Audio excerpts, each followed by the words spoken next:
Stop fighting and start talking. That's the message from United Nations Secretary-General Ban Ki-moon to Israelis and Palestinians.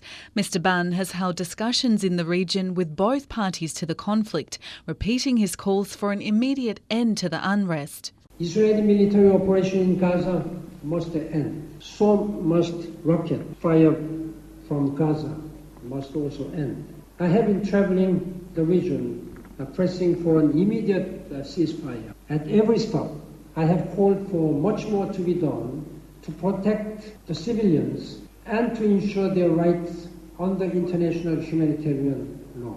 Palestinian President Mahmoud Abbas says his government's main objective is to protect civilians from Israeli attacks. The killing machine of Israel, the belligerent occupation forces, has gone beyond all lines, violated all human ethical laws and charters with absolute barbarianism and ferociousness. And we are prepared to head to every corner of the world to put an end to the aggression and hold as liable those responsible for the crimes against our people so that these crimes cannot go unpunished. Israel's Prime Minister Benjamin Netanyahu says the international community must hold the Palestinian group Hamas accountable for rejecting ceasefire offers and continuing attacks on Israel. In the face of such extremism, in the face of such violence, in the face of such terror, Israel has no option but to defend itself. And this is what we are doing, as is our right. We have sought to end this from the start with ceasefires, and as I told you, they refused and they continue. And we will do what we need to do to defend ourselves.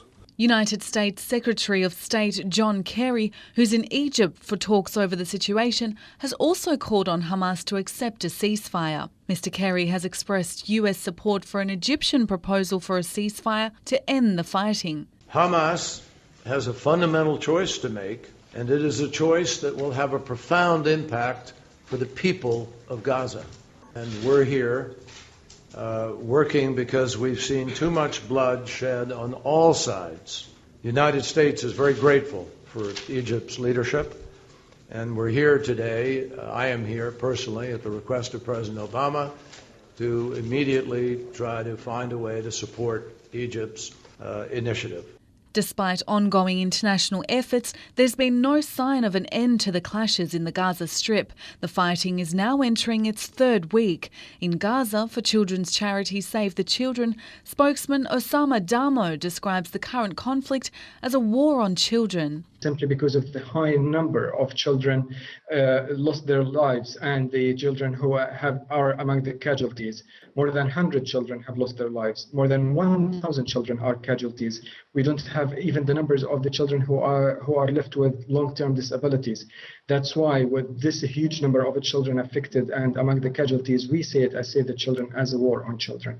Meanwhile, major airlines from the United States, Canada and Europe have cancelled flights to and from Israel after a rocket fired from Gaza struck its main international airport, Ben Gurion, in Tel Aviv.